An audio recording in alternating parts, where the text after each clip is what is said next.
Eh bien, salut les cons! Bienvenue chez le gros parleur de l'action et du ciné d'auteur. Salut les cinéphiles et bienvenue dans cette nouvelle critique en post-projection. On va parler aujourd'hui du film Adieu les cons, le nouveau film d'Albert Dupontel. Albert Dupontel réalisateur, Albert Dupontel scénariste et évidemment Albert Dupontel acteur. Je tiens à préciser que, d'après des bruits de couloir, parce que je n'étais pas présent, donc Albert Dupontel était présent à certaines avant-premières, et paraît-il, il n'était pas très sympa. Paraît-il qu'il est passé, qu'il est resté 10 minutes, montre en main, qu'il a répondu vite fait à 2-3 questions, et puis ensuite il s'est cassé. Paraît-il qu'il n'était pas sympa avec le public et tout ça. Et il y en a beaucoup qui ont dit qu'il n'était pas super gentil. Il avait peut-être ses raisons, mais c'est des choses que j'ai pu lire à gauche, à droite. Alors, est-ce qu'il faut séparer l'homme de l'œuvre, etc. C'est un débat qui peut devenir plus compliqué dans d'autres cas. Si je le dis, c'est juste parce que c'est intéressant par rapport à la thématique du film. Donc, ce film Adieu les cons nous arrive après, évidemment, le dernier film d'Albert Dupontel qui était Au revoir là-haut, que j'avais personnellement trouvé vraiment très bon. Très bon. Donc, du coup, très honnêtement, j'étais très hypé de base à l'idée de voir ce film. Au casting, nous avons donc, comme j'ai dit, monsieur Albert Dupontel, nous avons Virginie Efira, et nous avons surtout donc Nicolas Marais.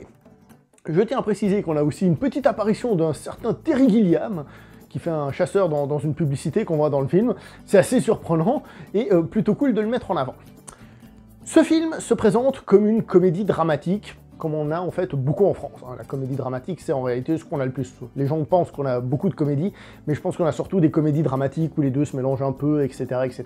Et ce film, c'est une pure comédie dramatique, mais il faut le dire, qu'elle a des ambitions et une manière d'être filmée et autres, et un message, qui font que ce film, il est quand même une marche au-dessus de la mêlée, on va dire. Pourquoi est-ce que je dis ça? Eh bien, tout d'abord, le thème du film.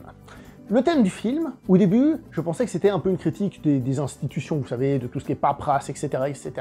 Mais si on regarde un petit peu plus loin, en réalité, le film parle de déshumanisation, du fait que les êtres humains se perdent, tout est informatisé, donc on a très peu de contact direct. Quand on vient voir quelqu'un, lui il va regarder dans son ordinateur, etc. etc.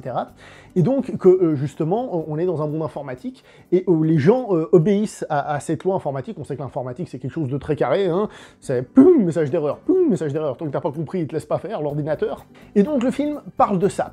Ce qui explique certaines exagérations qu'on a dans le scénario, comme justement l'ordinateur du personnage d'Albert Dupontel, qui peut tout faire, hein, c'est de la magie limite. Quand on regarde le film, on peut trouver que c'est too much, mais quand on comprend la mécanique et l'idée qu'il y a derrière le film, eh ben cet aspect nous paraît beaucoup plus logique. Déshumanisation, donc justement, les personnages ont l'air tous un petit peu cons. On a beaucoup de discussions qui sont finalement assez banales hein, au début du film.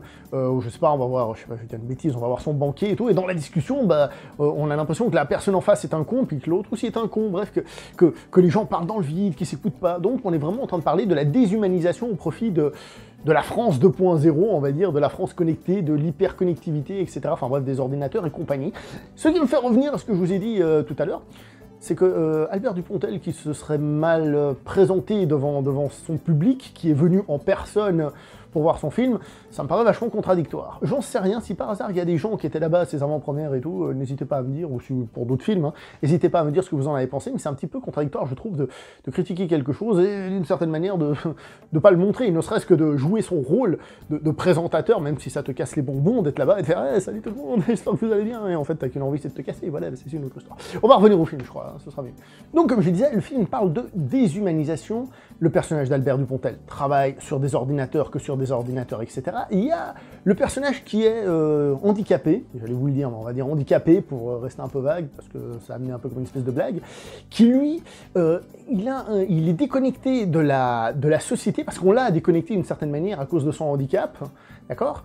Et du coup, il n'est pas vraiment là non plus, vous voyez ce que je veux dire? Il doit utiliser des méthodes de communication spécifiques. Donc du coup tout le monde sait de quoi je parle comme type de handicap, mais c'est pas grave. On va rester vague. Ce que je veux dire c'est que lui aussi, du coup, on l'a mis un peu de côté, mais presque malgré lui, parce que c'est comme ça dans la société. Pour ça que je dis, c'est pas que l'informatique. C'est l'informatique qui a fait de nous aussi un peu des robots d'une certaine manière.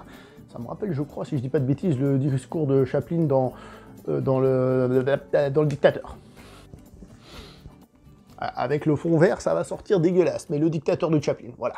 Quant au personnage de Virginie Efira, elle, j'ai envie de dire que c'est celle qui apporte de l'humanité dans cette histoire, parce que son métier c'est coiffeuse, donc coiffure c'est contact, hein, pour couper les cheveux, donc c'est des gens avec lesquels généralement les gens parlent beaucoup, hein. C'est connu que les coiffeurs c'est un petit peu on dit le psy, le psy on va dire de la rue, celui auquel les gens parlent, etc., etc. Donc il y a ce côté contact humain, et ce personnage amène du contact humain, et ce personnage cherche à se lier à son humanité, et à partir de là elle va finalement emmener les autres dans son humanité, en gros. Après, le film en lui-même se présente comme une comédie rocambolesque, hein, dans laquelle les personnages vont aller d'un endroit à l'autre, il faut qu'ils fassent attention à certaines choses, il y a une sorte de suspense, hein. J'essaie de ne pas raconter pour que vous puissiez découvrir le film. Ce que je veux dire par là, c'est que il va se passer des péripéties, etc. Donc c'est un film qui est assez actif, et ça c'est plutôt cool, bien que certains personnages peuvent être un petit peu grisants à certains moments. Mais bon, on peut le comprendre dans le film en lui-même, donc c'est plutôt cool. Au niveau de la mise en scène, encore une fois, j'ai envie de dire que le monsieur, il fait vraiment des efforts, et il y a des moments, il met une grosse torgnole, tellement c'est beau. C'est super beau. À un moment donné, il y a des personnages qui montent un escalier comme ça en colimaçon, et pendant qu'ils montent, la caméra en fait elle les suit, elle fait un travelling. Ce qui fait que par rapport à nous, spectateurs, les personnages restent au même endroit, et si vous voulez, il y a tout le décor qui tourne. Et c'est magnifique, c'est magnifique. Alors en regardant cette scène, je suis pas certain de ce qu'elle apporte réellement, scénaristiquement parlant, mais c'est quand même très beau. Ensuite, il y a une scène où les personnages sont dans une voiture, et en fait, ils sont en train de parler des rues, parce qu'ils cherchent une rue, et en fait, on les voit parler dans la voiture, et on a des reflets sur les fenêtres, ce qui fait qu'on voit ce qu'il y a dehors, tout en étant sur les personnages en même temps. Toute beauté. Il n'y a pas longtemps, j'ai vu le film de Hong Kong Septet, et ça par exemple ça aurait pu être une idée super, donc parler des rues tout en étant à l'intérieur de sa voiture, magnifique, magnifique. C'est super moment, bien filmé, il y a plein de passages comme ça qui sont d'une beauté vraiment assez hallucinante. D'autres passages un petit peu plus tranquilles niveau mise en scène, mais à aucun moment je pense qu'on peut dire que la mise en scène est mauvaise, qu'elle laisse tout tomber, etc. Je trouve que c'est un film qui, justement, si on le compare à un film populaire, comédie dramatique, ce qu'on a tout le temps en France et tout, c'est vachement bien. Donc on a un film qui lie l'aspect divertissement, l'aspect comique, l'aspect, comment dire ça, l'aspect aventure d'une certaine manière, des péripéties, avec un message derrière qui fait que ce film est vachement bien. Il est vachement bien. En plus, Albert Dupontel, il est acteur, donc je pense que la direction des acteurs, il sait y faire un petit peu, et les acteurs sont très bons. Virginie Efira est très bien dans ce film, Albert Dupontel aussi, donc honnêtement, on sort du film et on se dit qu'on a vu un sacré bon film. Après, j'ai envie de mettre des bémols, dans le sens où, par exemple, au bout d'un moment, j'ai commencé un petit peu moins croché sur la durée au film, j'étais moins dedans. On compare à Au revoir là-haut qui m'avait littéralement attrapé, j'ai trouvé que j'étais un petit peu moins dedans, et j'étais un petit peu moins emballé que dans Au revoir là-haut, parce que le film est un petit peu moins ambitieux. Dans Au revoir là-haut, on commençait par une scène de guerre, quoi, dans un film français, et j'étais, wow. Là, on est un petit peu plus de base, hein, c'est le truc de base, comme j'ai dit, comédie dramatique, donc dans un truc un petit peu plus conventionnel, même si le reste qui est autour, justement la mise en scène, les acteurs, le scénario, tout ça, font que c'est un petit peu au-dessus, mais c'est pas aussi ambitieux que l'était Au revoir là-haut. Vous voyez ce que je veux dire, où il n'y a pas de reconstitution, un truc comme ça, qui me faisait dire, là je suis en train de regarder un truc comme on en voit rarement en France, ou en tout cas pas assez. Là j'ai vu un truc comme on en voit rarement en France, et pas assez, mais pas aussi poussé, j'ai trouvé. Et il y a aussi des moments too much dans le film, où le film peut-être on fait un petit peu trop, on se dit ouais non mais là c'est un peu con, mais encore une fois, quand on comprend la thématique du film, c'est logique. Par exemple, je vais juste vous dire une scène d'ascenseur, j'ai regardé ça, je pense qu'il y en a qui pourront trouver ça gênant. Mais si on reprend la thématique du film, la déshumanisation, il est logique qu'à ce moment-là, le film fait ce qu'il fait. Donc, qu'il aille contre la déshumanisation.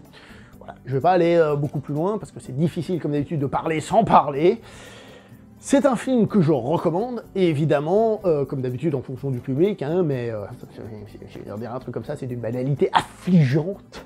Donc, moi, je le recommande plutôt. J'ai trouvé que c'est un film vraiment bien troussé. J'aurais voulu qu'il soit beaucoup plus, j'aurais espéré qu'il soit beaucoup plus, mais il n'empêche qu'en regardant le film, tu te dis quand même, là, j'ai vu un truc bien solide. Et donc, voilà. Je vais m'arrêter là pour cette vidéo. N'oubliez pas le like, le partage, l'abonnement, la cloche, le commentaire, ah oui, le rejoindre.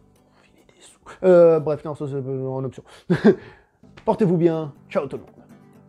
Bienvenue chez le beau parleur de l'action et du ciné d'auteur. La déshumanisation, c'est pas des mecs qui font des vidéos sur internet où ils parlent des gens, ils parlent de sentiments, ils disent j'ai bien aimé et tout ça, alors qu'en fait ils parlent à leur caméra qui est juste un bout de plastique technologique.